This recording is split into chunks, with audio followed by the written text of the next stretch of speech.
আসসালামু আলাইকুম। আমি মিমু সিস্কাই থেকে মিমু। আপনারা সবাই কেমন আছেন? আশা করছি যে যেখানে আছেন ভালোই আছেন। আলহামদুলিল্লাহ আমরাও সবাই ভালো আছি। তো প্রতিদিনের মতো আজকে আরেকটা নতুন ব্লগ নিয়ে আসলাম আপনাদের মাঝে। আজকের ব্লগটা শুরু করলাম সকাল থেকেই। আমি এখন মশারিটা খুলে বিছনাটা গুছিয়ে নিব। তারপর রান্না বাড়া শুরু করব। সবাইকে নাস্তাও দিতে হবে। তো আজকে রান্না বাড়া আপনাদের সাথে শেয়ার করব না, অন্যান্য কাজ যা পারি শেয়ার করব।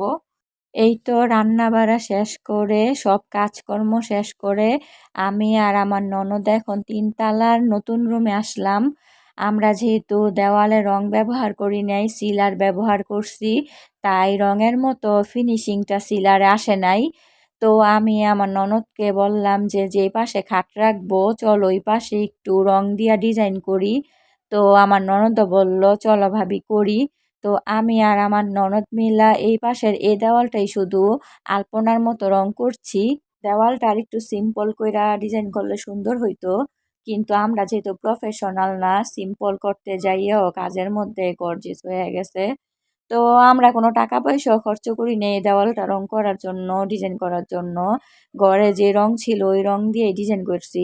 আমার হাজবেন্ডের কাছে, আমার শ্বশুরের কাছে আর আমার দেবরের কাছে তেমন একটা পছন্দ হয় নাই, বেশি গর্জিয়াস আর কালারফুল হয়ে গেছে নাকি। কিন্তু যেহেতু টাকা পয়সা খরচ না কইরাই করছি, তাই যেমন হয়েছে তেমনই আলহামদুলিল্লাহ। টাকা পয়সা খরচ কইরা অন্যান্য কালারের রং আইনা পরে দেওয়ালের স্টিকার আইনা করলে হয়তো বা অনেক সুন্দর হইতো। তো টাকা পয়সা আমরা খরচ করি নাই, আমি আমার ননদ অনেক পরিশ্রম করে দেওয়ালের কাজগুলো শেষ করছি। তো আপনারা কমেন্টের মাধ্যমে জানাবেন যে আসলে দেওয়ালের আলপনাটা কেমন হয়েছে। তো সকালে রান্না বাড়া শেষ কইরাই 2 কেজি আদা কাইটা আমি ধুইয়া এখানে রাখছিলাম ঝুড়ির মধ্যে পানি ঝরানোর জন্য, ওইটাই দেখাইলাম আপনাদেরকে। এখন রাত 8টা বাজে, আসলাম থাইয়ের দোকানে। আমাদের দরজায় যেহেতু থাই লাগানো হবে, দরজার থাইয়ের কাচের মধ্যে একটা স্টিকার লাগাইতে হবে। ওই স্টিকারটা পছন্দ করার জন্যই আমার হাজবেন্ড আবার এই দোকানে নিয়ে আসছে। তো কয়েকটা অপশন ছিল, বেশি অপশন ছিল না, একটা পছন্দ কইরা দিয়ে আসলাম। তো এখন আবার যাইতাছি নারায়ণগঞ্জ, আমার আরো কিছু কাজ আছে, আর আমার শাশুড়িকে একেবারে দেখে আসবো। আমার শাশুড়ির কাছে আমার শ্বশুর আছে, মানে সকালে আব্বু চইলা যায় রাতে আসে।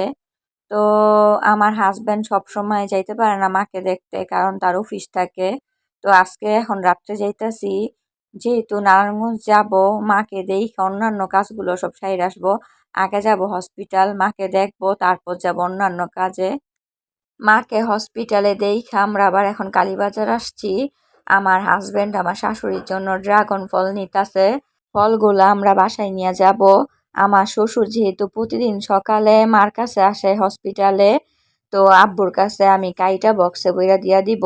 যেহেতু সারাদিন আমার শ্বশুর থাকে আমার শাশুড়ি মার কাছে হসপিটালে, কোনো মহিলা মানুষ হসপিটালে থাকে না, আব্বু থাকে। আব্বু তো আর মাকে ফল কাইটা খাওয়াইতে পারবে না। তো আমি বাসা থেকে কাইটা পাঠাই দিব, তাহলে মার খাইতে সুবিধা হবে। তো আমাদের হসপিটালে থাকার মতো কোনো মহিলা মানুষ নাই। আর আমিও যে যা থাকবো হসপিটালে তাও পারছি না, কারণ বাসায় আমার অনেক মানুষ আছে, তাদেরকে রান্না বাড়া করে খাওয়াইতে হয়। ননদ, দেবর, আমার হাজবেন্ড, শ্বশুর সবাই থাকে। আবার মাকেও রান্না করে হাসপাতালে খাবার দিতে হয়। তো আমার পক্ষে তো থাকা সম্ভব না। তো এর জন্য একটু কষ্ট হয়ে গেছে।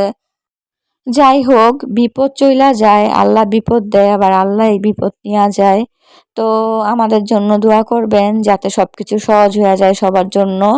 তো আজকের ভিডিওটা যদি ভালো লেগে থাকে আমার, তাহলে আমার চ্যানেলটা অবশ্যই সাবস্ক্রাইব করে দিবেন। অনেকেই আমার ভিডিও দেখছেন কিন্তু সাবস্ক্রাইব করছেন না। প্লিজ প্লিজ আমার চ্যানেলটা অবশ্যই সাবস্ক্রাইব করে দিবেন।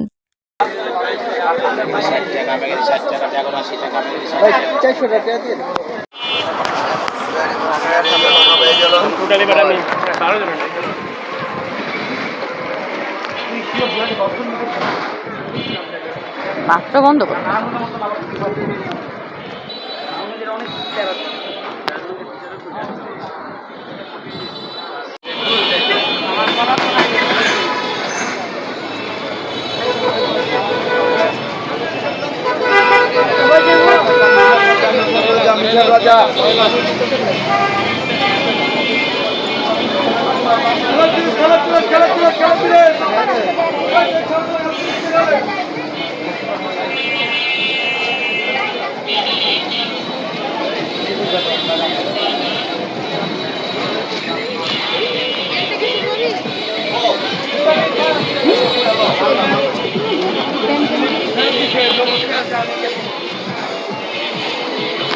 দেখো বন্ধ না খোলা। এখন আসলাম নতুন রুমের জন্য রেক্সিন কিনতে, ফ্লোরে বিছাবো। তো আমার এই ডিজাইনটাই পছন্দ হয়েছে, ডিজাইনটা মার্বেল পাথরের মতো দেখা যাচ্ছে। তো আরও অনেক ডিজাইন ছিল কিন্তু আমার কাছে ভালো লাগে নাই, অনেক হিজিবিজি ছিল।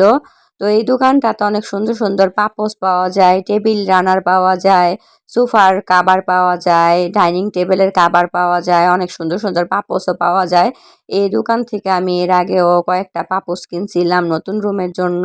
তো আবার এই দোকান থেকে নিতে আসলাম, এই দোকানের পণ্যগুলো অনেক সুন্দর। তো এগুলা কিনেই আমরা বাসায় আইসা পড়ছি, এখন আইসা আদাগুলা ফ্রিজে রাখলাম। আজকের ভিডিওটা এই পর্যন্তই, আল্লাহ হাফেজ।